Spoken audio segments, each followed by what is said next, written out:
and see how far we can get through, because obviously a lot of the work to come is going to happen in prep for and at our working session and then at our public meeting. So in general, I think our colleagues will be well involved. Ruth, did you get the Google Doc agenda? Should I put that link in the chat? No, I have it. Okay. I saw it.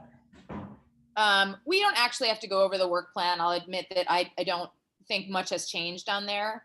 I'd really like to spend the time talking about Tuesday night's meeting and what comes from there. But I also want to make sure, Ruth, were you able to watch it all, any of Tuesday's meeting? No, I was trying to watch it this morning, and I watched part of it, but it was hard not having a set of the principles, so I couldn't always see what was being talked about. Like there'd be one principle up, but the conversation was about something else. So I would say I've listened to half of it. I will listen to the other half, and I would say, marginal understanding of what happened. Okay. Mostly, I want to make sure that we spend some time talking about OSSE's technical writing committee presentation, because I think that will be of interest to you and to our whole board, but also because of some of the questions that folks raised of OSSE in that presentation. That came really towards the end of the meeting. So you'll see it when you watch it, but we'll talk through what they presented today. So I'll give a brief synopsis of Tuesday night. I think the thing I can say overall is that it was a great meeting. It was really fruitful. There was a lot of deep discussion. And folks have been working very hard to make sure that these principles are both clear and directive to OSSE, but also that they resolve some of the, I don't even know how to best describe them. I think tensions is probably the right word, that folks on the SISAC have spent the past months discussing.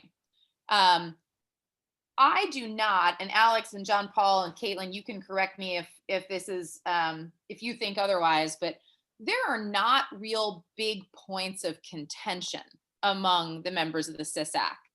But there has been deep philosophical discussion over things like, how does one treat content and skills standards in order that they both get their due attention, but that you don't overly complicate opportunities for teachers and LEAs to create curriculum that fits their model, that fits their students. Another tension has been, how do we think about the disciplines beyond history and civics and geography? And do we note the themes associated with sociology and world religions, or do we take a disciplinary lens approach towards things like thinking like a sociologist, thinking like an anthropologist? So there's not sort of sticking points of contention, but there are these real deep discussions. And I think the principles where they are and where they're headed attempt to make statements for OSSE to hand off to their writers that acknowledge those tensions and seek to take a position. Is that fair? Can I just say, you're coming in and out, so I'm hearing most of what you're saying, but not all of it. So just FYI. Is that the case for everybody? Is it just me? I can hear you clearly, Jessica. Okay. Okay, sorry, Ruth. That's unfortunate. I mean, I'm not worried. I think I'm getting enough of it, so I'm not particularly worried, but just wanted to say that. Okay. So that was really the theme of Tuesday night's meeting. We spent a lot of time still having these sort of discussions over where folks are falling out and what that means for the principles. In the agenda, Ruth, if you click on the guiding principles link, it should pop up the 2020 consolidated guiding principle ideas. I have the board resolution. Okay, but in the agenda, here, I'll put it in the link. I'll put the link in the chat. Hi, Karen.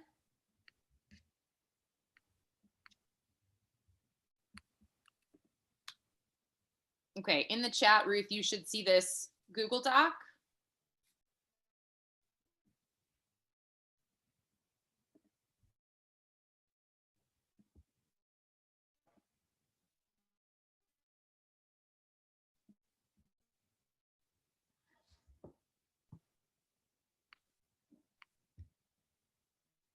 Let me know when you're able to access it. I don't see you in there yet.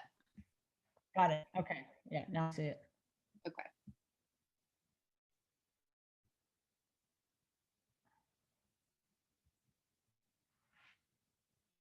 So as we worked through the meeting on Tuesday, and Karen, it's nice to see your face. As we worked through the meeting on Tuesday, there were a couple of things we aimed to do. I think you'll remember that I took the text that you and Zachary wrote in your memo and I put it in the preamble. And one of the things that a lot of CISAC members noted was that some of the bullet points that you and Zachary had drafted around themes felt like they better belonged in specific guiding principles. So we were working through some of that on Tuesday night. The other thing was making sure. Jessica, I'm sorry, you thought. What's that, Ruth? No, I for that entire thought, you're frozen on my screen, so I didn't hear. Okay. Am I frozen on everybody else's screen? Should I move somewhere else in my home? Jessica, you are not frozen on my screen, but Ruth, you are a little bit frozen for me. Sometimes your picture freezes. And are you saying Jessica is not frozen on your screen ever? That is correct. Jessica is not frozen for me ever. Oh. Well, I don't know what to do. Anyway, I'll do my best, and you know, I'll try to come back afterwards if I have questions. Okay. Do you want to try rejoining the meeting and see if that helps? We can wait. I will try that. Okay. Bye. Bye. See you in a minute.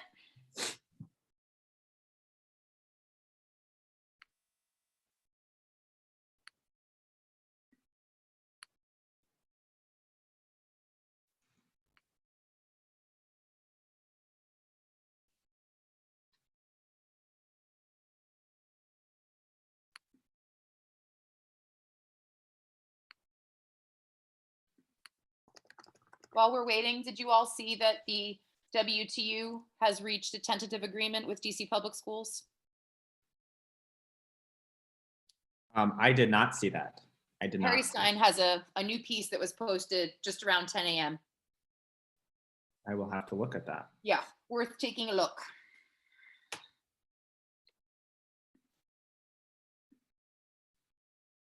Harry Stein, always in the know. Always in the know. Sounds like basically the union got some of what they wanted. They have some opportunities to renegotiate, but the DCPS got some concessions on term 3 reopening.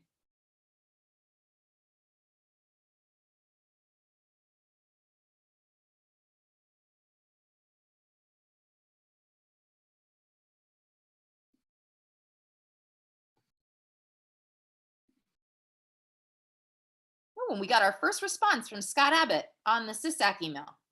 Oh, wow. Good for Scott. He's on it.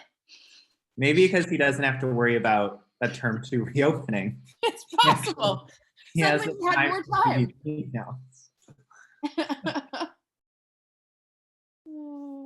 What was like full steam ahead has now come, not to a sudden halt, but like a slowed. Yes. A slowed. Exactly. Yeah. Brakes on.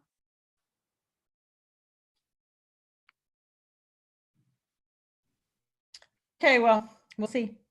Okay, welcome back, Ruth.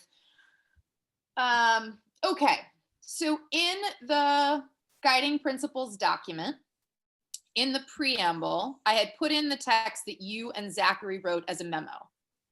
Some of the members of the CISAC suggested that your bullet points around through lines of knowledge would be better incorporated into guiding principles. So that's one thing that we changed on Tuesday night. In discussion, people agreed that some of those bullet points with your language actually fit nicely in some of the guiding principles. So a good example, if you come down to number 7 under knowledge framing anti-racist,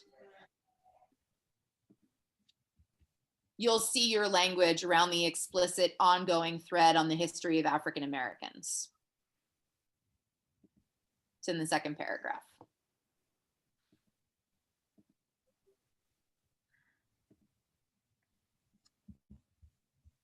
that make sense? Yeah, no, on the, when I went out, the guiding principles disappeared. Sorry, you put them back in the chat. They're not on my chat anymore. Sure. Sorry, guys. Okay. No worries. I will say that's one flaw with Zoom and Yeah. these is that you don't get a history of the links if you've joined after the fact. Yeah, it seems unfortunate. Like that's a design element they could fix. Easily fixed.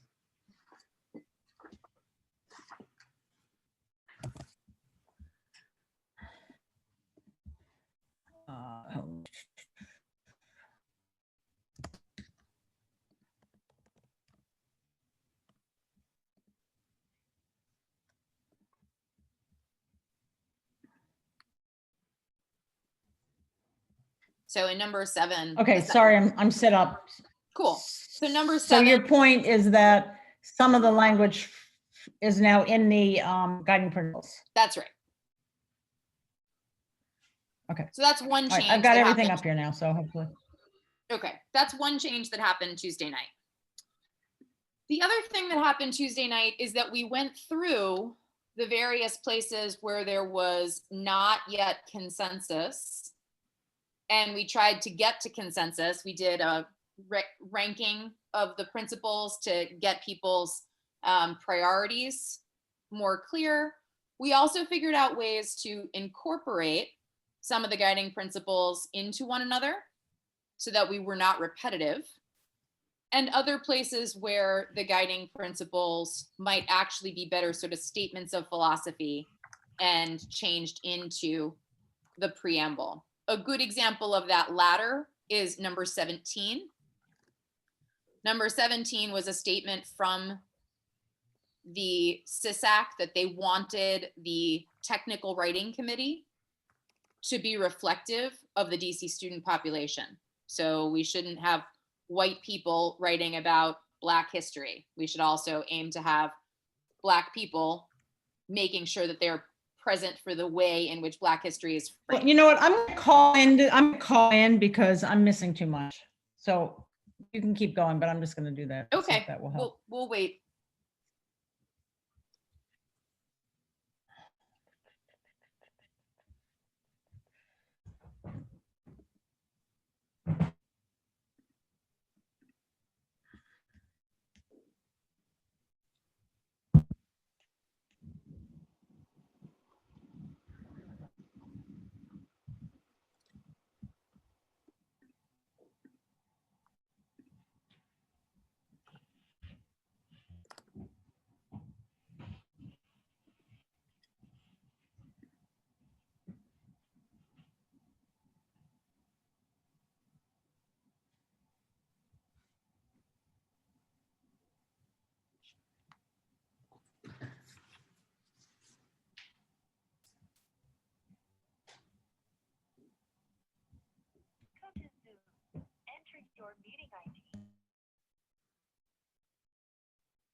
Can you hear me?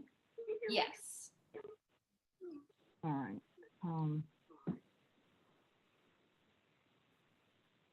Ruth, one thing that you're probably going to need to do is on your computer version of the meeting, if you go to the lower corner where you see the microphone, lower left corner, you're going to want to click the up arrow and you're going to say leave computer audio. And that should prevent Okay, say one more word. Got it. Okay. Perfect. So you should not have an echo now. All right. Okay. Hopefully we're okay. Is that better?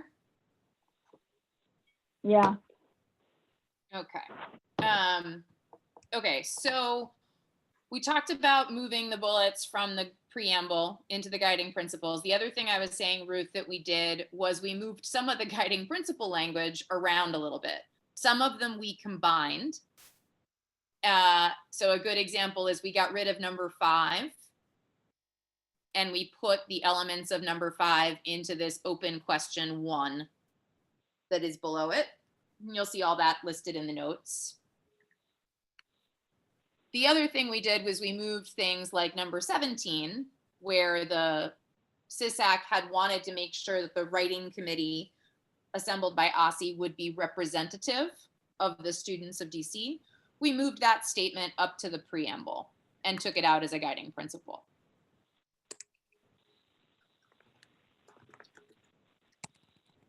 One other thing, though, that's important to note that happened on Tuesday night is that we got pretty deep in conversation on some of these, and we're not able to finish resolving a few of them. So early this morning, we sent out an email to the SISAC with a few specific asks about the places where resolution was not yet reached. And we gave them a deadline of next Wednesday to answer 4 discrete questions to make sure that we could finalize these and get them out for public comment and still keep on our timeline. We've already gotten response back from at least one SISAC member, so that's exciting. They were very much on board with continuing our current timeline and working on this asynchronously. I've also made myself available to them for any questions they want to talk through before giving final answers so that we can keep on the timeline. No one was interested in extending the timeline further, and we did talk about that before the end of the meeting. There was actually one suggestion that maybe we didn't put it out for public comment, and I felt pretty strongly that that was something the board has committed to, and we wanted to make sure we did put it out for public comment. So that is still planned, and we can talk about that next. But before I do that, I want to see, do you have any other questions for me about process from the meeting or what we're up to? We can talk about the content of the guiding principles more in a little bit, but anything else about Tuesday night's meeting that's on your mind, Ruth? no, not if we're going to talk more about content, but I'm based on having come in and out, I'm a little confused. I know you talked about this, but I'm not sure I totally get it. So there was a back and forth, I gather, between the recommendations from Zachary and me, and some of that moved into, you had put it in the preamble and then people moved some of it into the principles. Is that what? That's right. So number 7, number 8, and number 14 all have your bulleted text is now in those principles.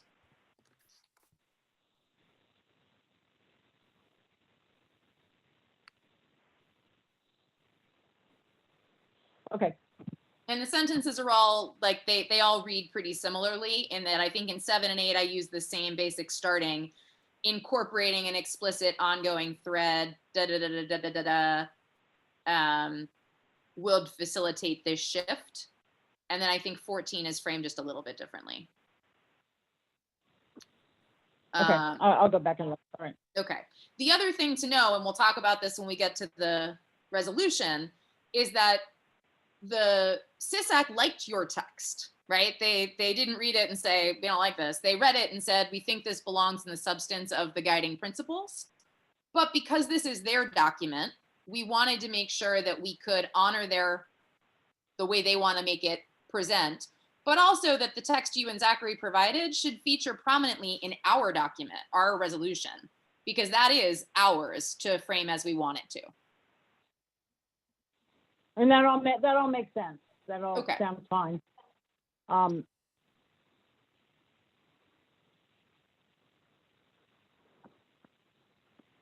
So Okay. I think the other thing I want to make sure is clear from the SISAC's next steps is that, they're going to give us back their additional comments, feedback, agreement on the places we asked them to weigh in. Number 6, 10, and open question 3 are still in red because we didn't get people's agreement on that. So we asked for that specifically.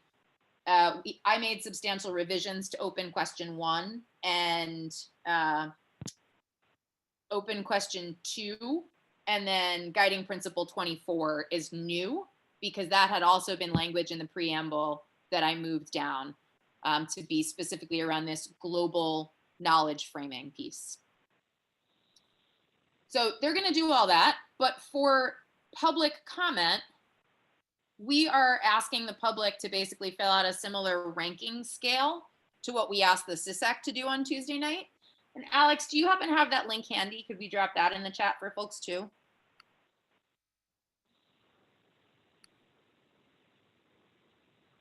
I guess I could pull it out of the email. Oh, there it is. Cool. Thank you, Alex. So this is a basic Google form that asks people to read through the guiding principles and tell us what they think.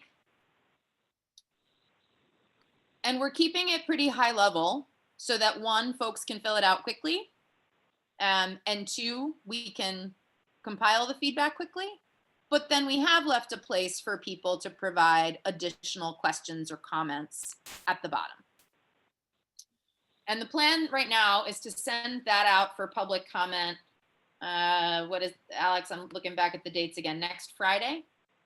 Yeah, so Friday the 20th and keeping it open for 10 days through November 30th.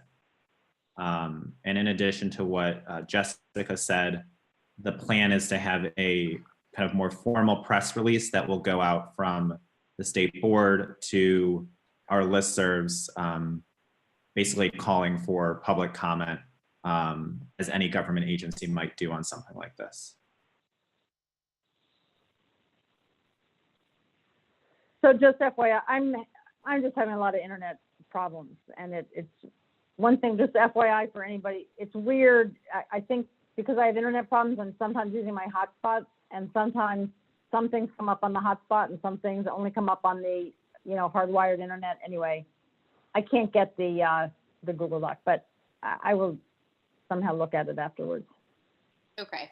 Ruth, is there a better time for us to do this? Because I'll be honest, it's kind of, it's hard to work through this because you're the only committee member who hasn't been in the loop. Karen's been with the SISAC. So I don't want to lose the chance to deeply engage you in this, but it's hard to do it if you're not able to access the documents or hear us real clearly.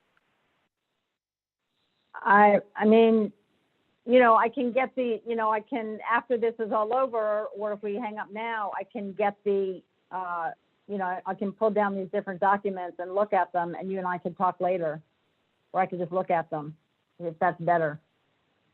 I mean, I don't know. I want to ask John Paul and Alex. It's a publicly listed committee meeting, so I want to honor our commitment to hold the committee meeting. This happened with our last social studies committee meeting too, so it's hard to lead It happened with my internet. Yeah. If I might make a suggestion, Alex, Okay, I got it, by the way, it came up. Okay, great. I was going to say, Alex, if you could just do the download of the Google Doc to a Word, maybe that's easier. Just remember, Ruth, that you won't be able to make the changes or do anything like that. But at least that's the way she'll have access to them. But as long as it's up, I think it's right. Okay. So Ruth, would you like us to keep going? Yeah, I'm fine. If there's things that I am not getting, all I can do is note it and come back. But I now have the public comment, so I'm with you. Okay. So that's our plan for public comment, opening this on November. And obviously in that document, Ruth, you'll see that there are placeholders for the final titles of the guiding principles, because I would say we have accurate titles for about 90 to 95% of the guiding principles, but there's still, like we said, till Wednesday, we're giving members the chance to make any additional updates or changes they want to see happen.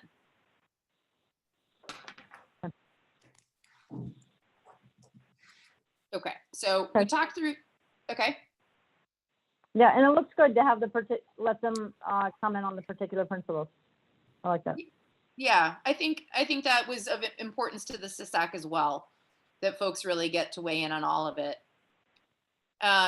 So we talked through Tuesday night's meeting. We talked through the public engagement. We also at Tuesday night's meeting asked for volunteers from the SISAC to come to the working session to actually dialogue with state board members, because that's something you and Zachary had both requested. So we do have a few volunteers, and we'll be coordinating with folks to figure out whose schedule works best, but we'll have at least 2 representatives of the SISAC at the December working session to talk through the guiding principles and hear your feedback directly, so that there is that interplay back and forth. Okay. All right. And so John Paul, you'll just make sure that's on our agenda when we talk about the working meeting? Yes, I will. It's already there. Okay. So Ruth, before I go on to the committee, the OSSI writing presentation, what other questions or comments do you want to talk through on the guiding principles text itself?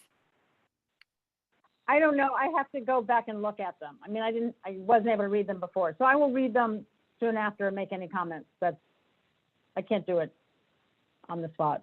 Okay, that's But totally they look fine. good. But they look good, you know. I need to look at them. Yeah, no, totally understandable. So we are, I think one of the things I'm really happy about is that the principles we got down to are both a manageable number, which is something we committed to at the start, both to give to OSSI as well as to have clarity on our own end. And they do address a lot of the questions that OSSI said would be helpful to them as they assembled their writing committee.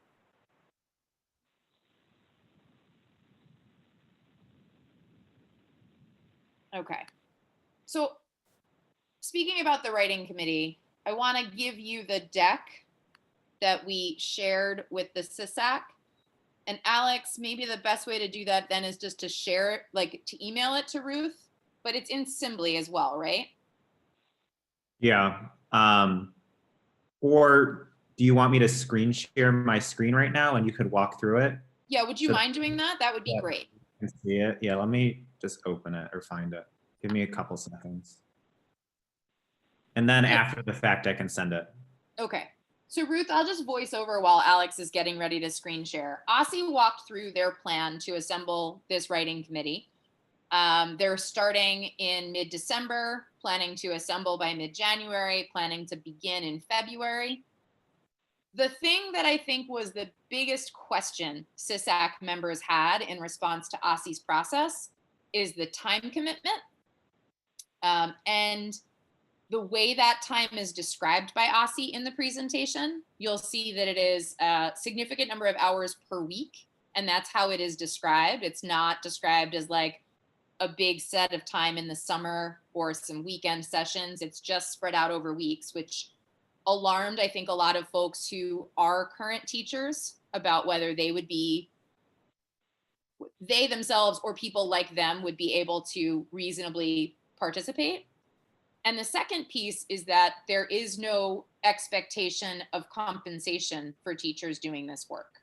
So there will be continuing education credits for teachers who are certified, but there is no financial compensation planned for their time. And John Paul, artfully walked me through all the contracting reasons that that's difficult in DC, that procurement can't allow for stipends to be discussed in the contracts, and that OSSI can't pay DC government employees a stipend for doing this kind of work. They couldn't pay non-DC government employees either, like a stipend for this.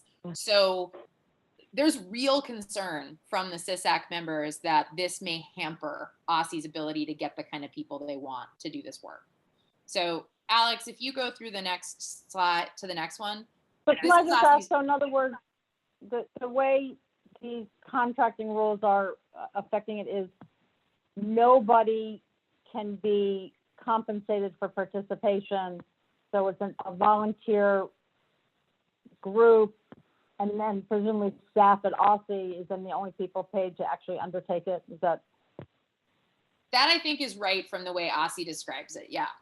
I think it's also a matter of, Aussie's dealing with budget cuts and doesn't have a ton of money to play with for this project anyway.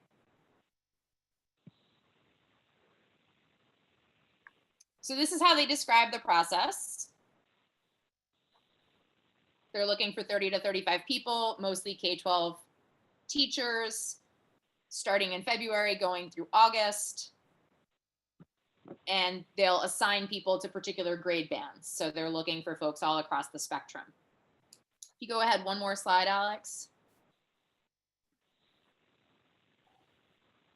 This is the place where the questions began to come up around the time commitment. Wow.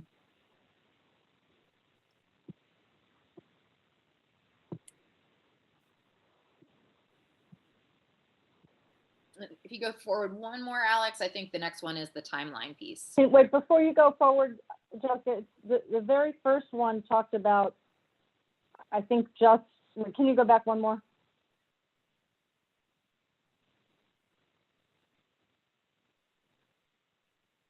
Wait, yeah, so K-12 educators and practitioners, but then subsequently it talked about working in partnership with people from the community and higher ed. So that's a different group beyond the 30 to 35 educators and practitioners. Alex, if you come to the next slide. I think the intention here is that is supportive of these 30 to 35 people. So they don't want college history professors writing the standards. They want teachers writing the standards with support from folks in higher ed. Beyond the 30 to 35, okay. Correct.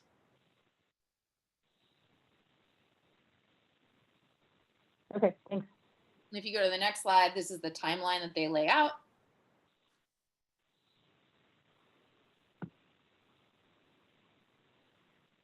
And So all obviously, of this, go ahead, Alex. I was going to say, and obviously the December 2021 is a typo. The application goes live next month. Right, 2020. So all of this tracks with what we talked about, but the time commitment and the lack of compensation is I think the big sticking point that really was a lot of questions for folks from the SISAC. So much so that Mike Stevens from Friendship and Scott Abbott from DCPS reached out to me to talk about ways we could brainstorm whether there were any ways around asking Aussie to think about this differently or nudging them in a different direction or imagining ways that folks could receive compensation. So I do have a conversation with them this afternoon to brainstorm a whole list of what would the universe of the possible be to even suggest to Aussie. But if you've got any thoughts on that, I would certainly welcome them. The one thought, and I think it's all complicated by the budget issues around the pandemic, but the Public Education Fund, I think, is typically where a lot of DC agencies and education go to get dollars that are sort of parallel. You don't have to go through the same procedures, so that might be a way. Yeah, But I think that makes sense. I do know that DC Public Ed Fund, I think in its charter is designed to pay DC public schools folks. So I just don't know how Aussie would relate to that specifically, whether they'd be open to that or not. I said to John Paul, one question I had was is there a way for Aussie to create a grant program that gives grants to LEAs who have teachers participating in this process? And then that's a way they could disperse funds. If they can't do it as a stipend basis, maybe they do it as a grant. Or I wonder if there's a way to do it through DCPS, which can do it. And Yeah, my question is, how would they pay charter folks? I don't know, but I mean, they pay people. I mean, they have a different contracting system, so maybe they could do it. Anyway, it's an idea. I don't know. Okay. But they could pay their people and then maybe have a way of doing the charter people. I don't know. Jessica, something And else. Scott might know because Scott sort of helped run this last time, as I recall, or was involved in it. I don't know about running it, but Okay. Alex? Yeah, I was just thinking, I wonder in your conversation with Scott and Michael, but even just an idea of, if teachers need to take days off, that those days off actually do not count against them. Mhm. And so they're not losing, vacation days, it's not direct compensation, but they then aren't being held accountable for, taking a personal day to do professional development type work. Mhm. If there's like some sort of agreement there, because I feel like that would be a lower level lift. Again, I don't know what the effects of that would look like on the labor agreement that's been negotiated between DCPS and WTU for DCPS teachers, but I think that that's a potential avenue if concern is time and money. Yeah. Yeah. Those are all good points. Okay. Any other questions about the writing committee, Ruth? No, One other thing I'll add, Jessica, is Justin did share a video kind of, or a screenshot of the application, Ruth. And so when you're watching the video, you'll be able to see it. I believe it's 10 or 12 questions long, so not terribly long. But yeah, I would just pay particular attention to that when you're watching the meeting back. Good call out, Alex. I will say, Ruth, they also made clear word maximums in the application so that folks aren't writing dissertations in response to the questions, but are given guidance on that these are short responses. Okay, you can stop screen sharing, Alex. Thank you. Thanks for doing that. So the process that's laid out, so we don't have any, we as a board or the CISAC don't have any interaction with OSSI on any of this until they turn something over. Is that right? That's right. That's right. Two things that Justin and Siobhan offered to entertain, and we'll see whether and how that works out, is when the guiding principles are transmitted, that as one of the early professional development days they hold with the standards technical committee, they would be willing to invite a member of the CISAC to talk about the guiding principles. So that's a possibility. The other thing was making sure that the draft, when it's ready for public review, comes to us first before it goes out to the public.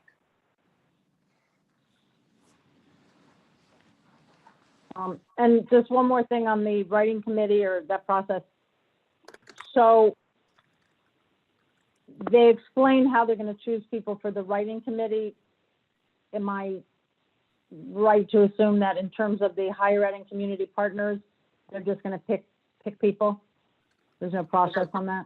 Yeah, that's my understanding. And I know, Ruth, Justin and Siobhan did mention, and this is on the recording as well, that they have not identified the contractor yet, but that they are working with a contractor, is their plan, to project manage the standards process, as well as to deliver the professional development on standards writing at the forefront. And that I would guess, though I can't speak to it for certain because I haven't seen the bid or the scope of work, that they would expect that the contractor would be involved in helping them pick those folks.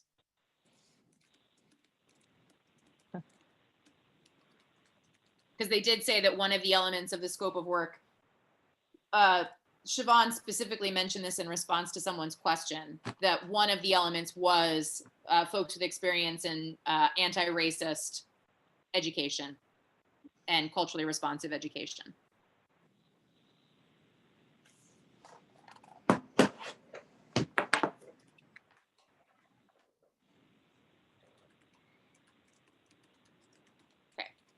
Any other questions or concerns about the CISAC meeting, the OSSI technical writing, or anything at all from that end? Or can we shift into the draft resolution?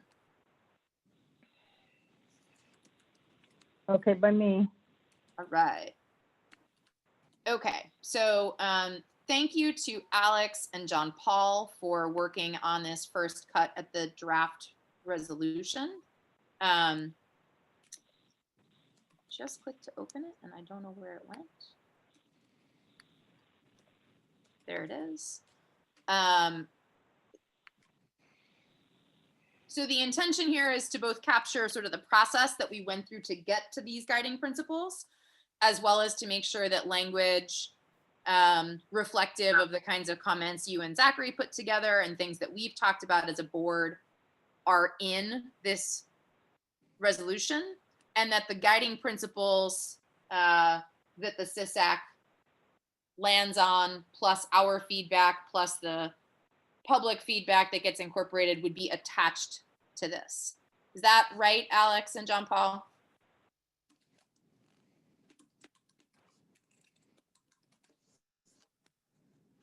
Yes, that's how I see it and understand it to be. Same. Okay. Is that how you understand it as well, Ruth? You're on mute.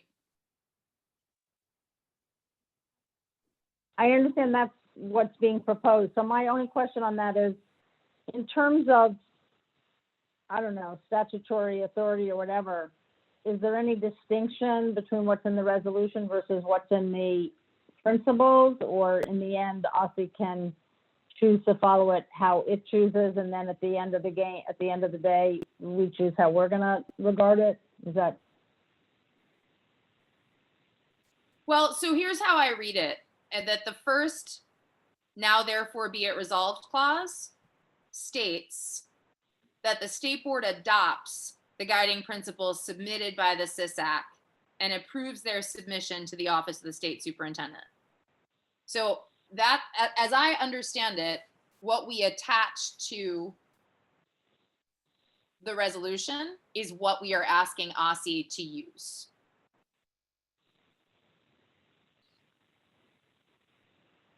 So, and I guess this is really a question for John Paul, who knows sort of the most about sort of how this district government regs and laws work.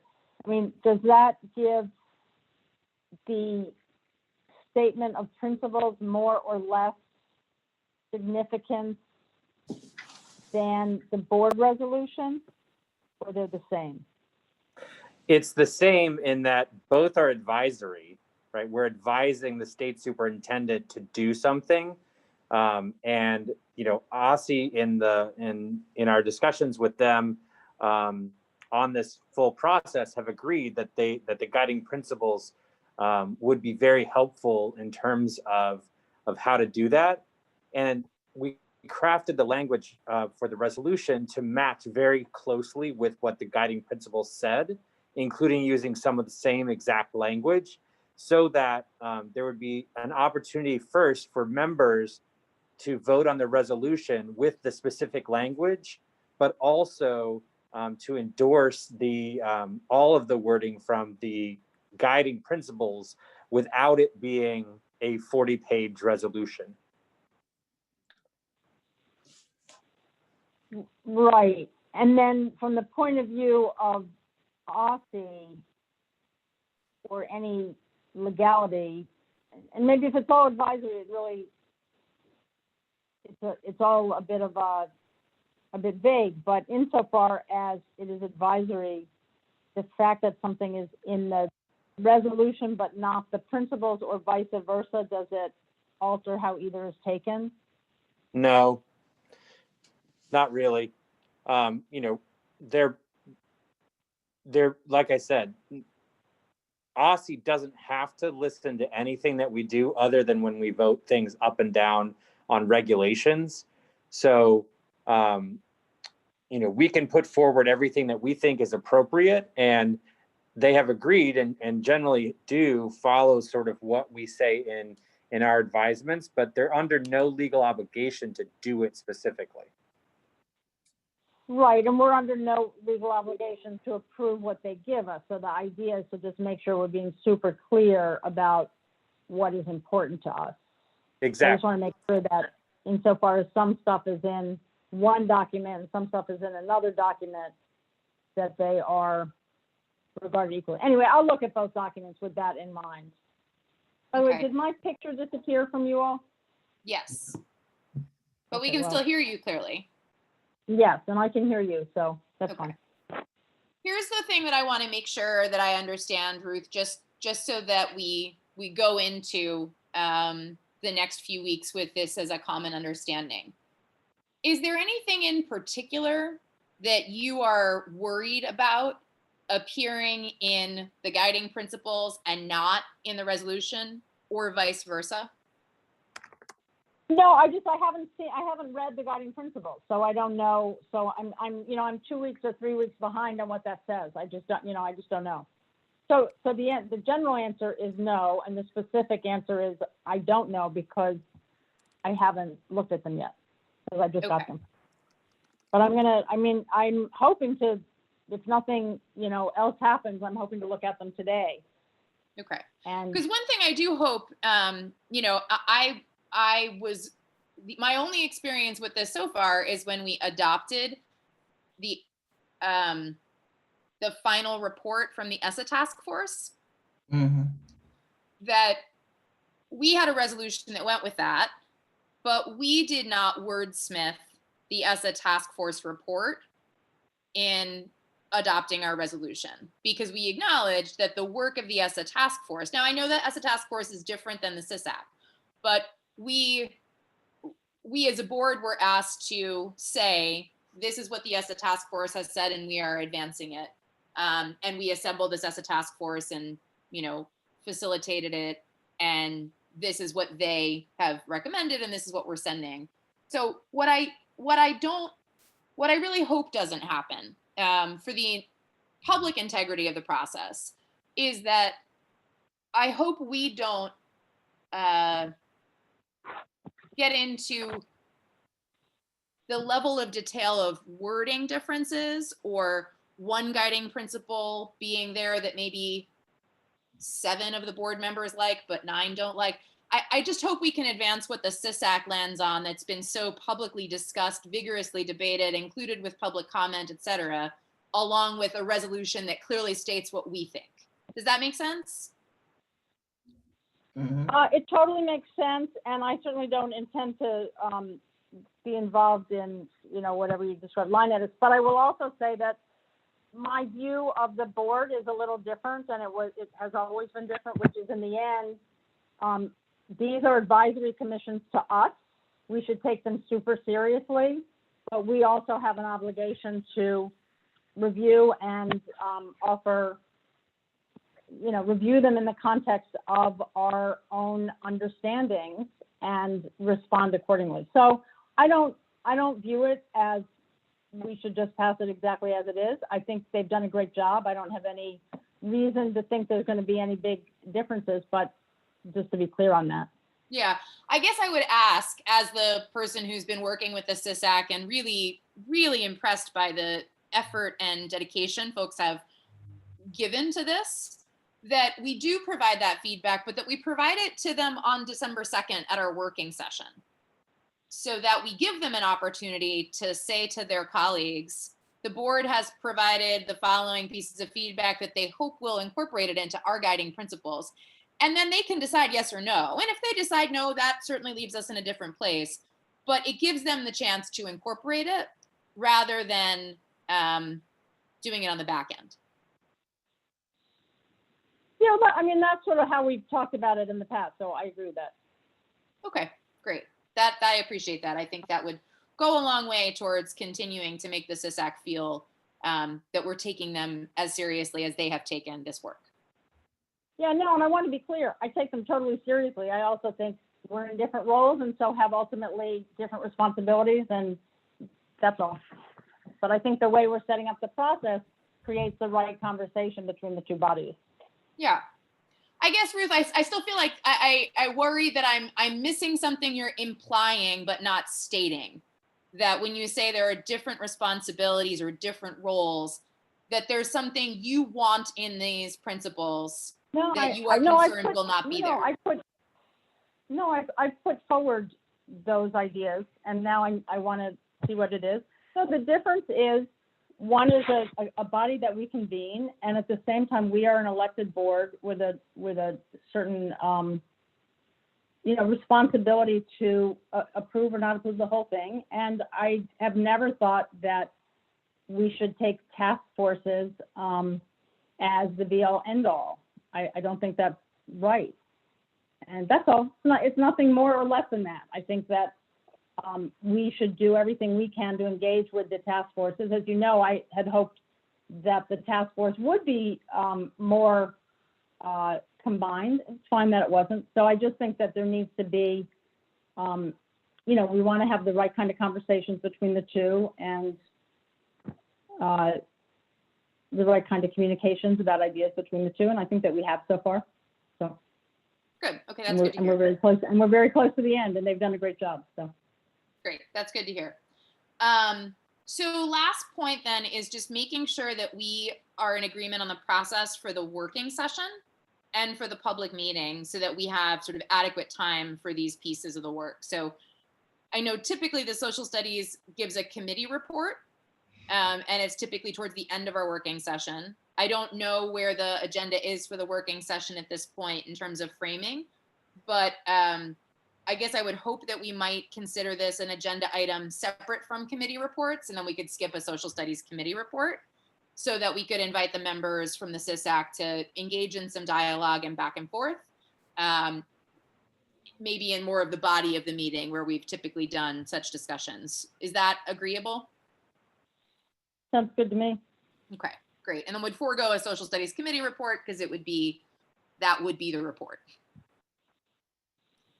I think the plan for that is that at that point, we would have the guiding principles that were shared for public comment that would go to the board as part of our regular meeting materials. In the meeting, we would present back the public comment that was accumulated by that point, because to Alex's timeline earlier, we're going to close public comment on November the 30th, which is during that Thanksgiving weekend. And then our meeting is on the 2nd. So we want to make sure that we give our staff time to pull all that feedback together and share it with us at the meeting. And then we would have some time for the SISAC members to share their thoughts, talk with board members, and then get any feedback from board members on the language of the resolution. And then, so will the board see the public comments before that meeting, or we'll probably just all get it at that meeting? Alex, I defer to you here. So, I think, Ruth, my hope is that, we'll get the public comment back by November 30th, which is a Monday. And then I will quickly pull it all together and get it to the board as quickly as humanly possible. And I think it'll depend on a variety of things. One, how much public comment do we get, right? If we have a lot of it and it needs to be packaged and synthesized, that'll take longer. But if it's not as much, it'll be quicker. So my hope is to get it to you all probably, 36 hours, 24 hours at the latest in advance of that meeting. So not like, 4 p.m. before the meeting, but give you at least a day's worth of time to digest and start looking at it. That's fine, and I totally get that there are time issues. It is to say, obviously it's helpful to have this stuff in advance so that people can think about it before they're at the meeting. And so far as that is possible. Absolutely, I fully agree with that. Great. And then after our working session on December 2nd, the SISAC convenes the next week. They'll sort of wrap up any loose ends. A few things, Ruth, that I expect to be part of that loose end wrapping up is if the board has substantive feedback on the principles themselves that we ask the SISAC to incorporate, that will be something they take up. Some of the SISAC members, and you'll see this in the Google Doc, have asked that there are places where we might provide more exemplar text for OSCE. I've suggested we take that up at that Tuesday meeting, because it's not changing the substance of the guiding principle, but it's offering additional detail that would help OSCE actualize what we mean. Those are the two big things I imagine will come up at that final SISAC meeting, along with their final stamp of approval that these are going to the board.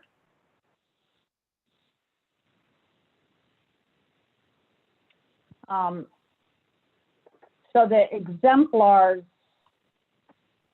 would be developed after the board had convened for a discussion. So the only time we would have to sort of be responsive to the exemplars would be at our December meeting where we're adopting. So can you still see the Google Doc, Ruth? Where the guiding principles are? No, but I think I can find them. Hold on. Okay. I just want to be clear on what I mean. So there is a specific comment in the document now that I think would help you get a sense of it. And I'd love to have you see that before I respond to your point. All right. Jessica, can someone just stick that back in the chat? I'm just, Sure. just as I went out, all my documents disappeared. I mean, I No have worries them at now all. somewhere, but, all right. There you go. And I can also, Ruth, I'm not going to make this any more difficult on you. If someone can let me share my screen, I can share my screen and show you the comment. We can make that happen. Hold on Okay. one second.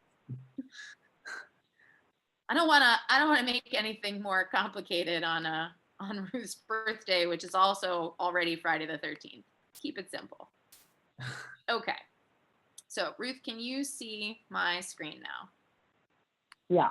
With my way too many windows open here. Okay. Yeah, So yeah, this is the place where I want to just show you what Karen Hopkins means. So Karen Hopkins has this comment that says November 6th. If you read her comment Yeah. and then you take a look at the highlighted line, that's, I think, what we're talking about in terms of exemplars.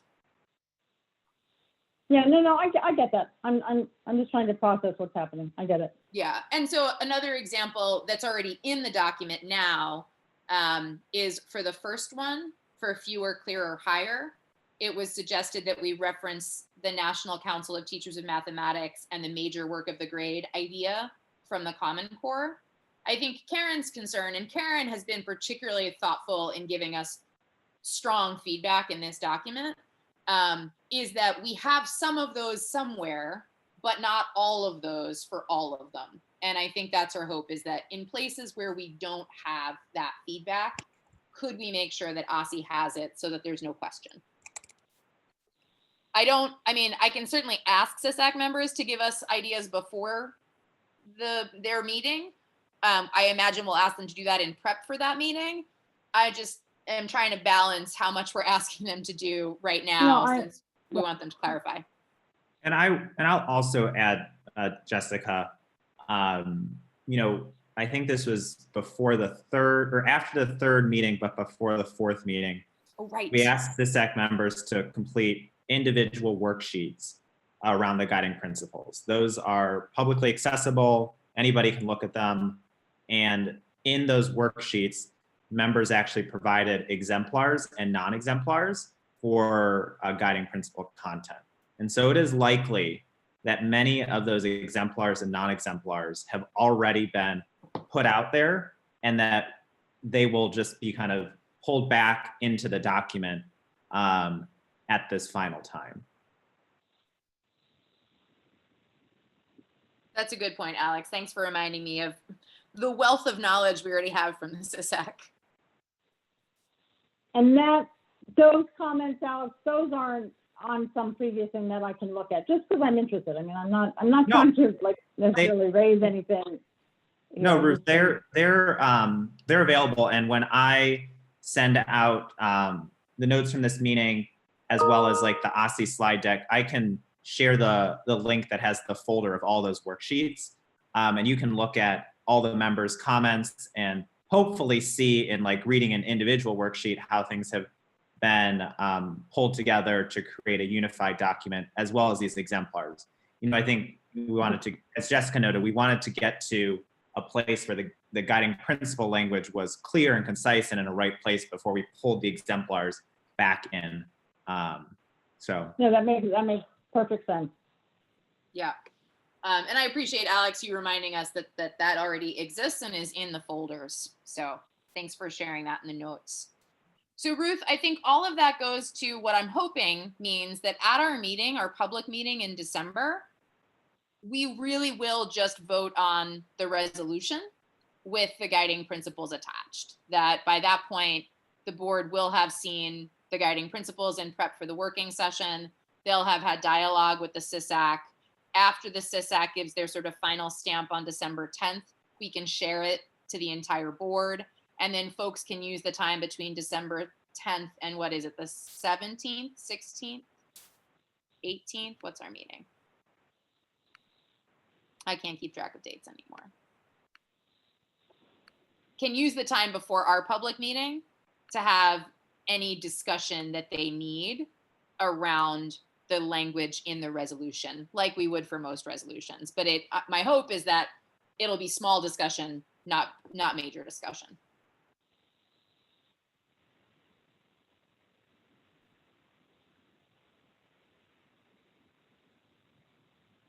No, I mean, I agree that is a goal, and hopefully that's what happens. Totally. Great. That is it. That is all I had for today's meeting. I wanted to make sure we had time to discuss that process and that we have all those items on the December agenda, because I know that with school reopening and not reopening and maybe reopening and tentative agreements with the WTU and that lots of stuff is subject to change. So I just want to make sure that these are on the agenda and that we can keep that process flowing. Well, great. I look forward to reading it all. This has been very helpful. And, you know, what I heard of the video from last night, you know, looked like a great meeting, and I'm going to go back and finish it. Awesome. Awesome. Thanks for doing that, Ruth. Thank you, Alex, for putting links in the notes. I really appreciate that. Let me know if there's anything else you need from me for that. And I'm looking forward to getting our SISAC members' feedback. great. And All right. happy birthday again, Ruth. Happy birthday, Ruth. Enjoy your day. Thank you, and thank you for tolerating my bad internet. We're trying to figure out what to do with it. So I'm glad we worked out a system. I'm glad it worked out. I'm just glad you could hear the whole meeting. That was important. yeah. All right, great. See y'all. Bye, all. Bye.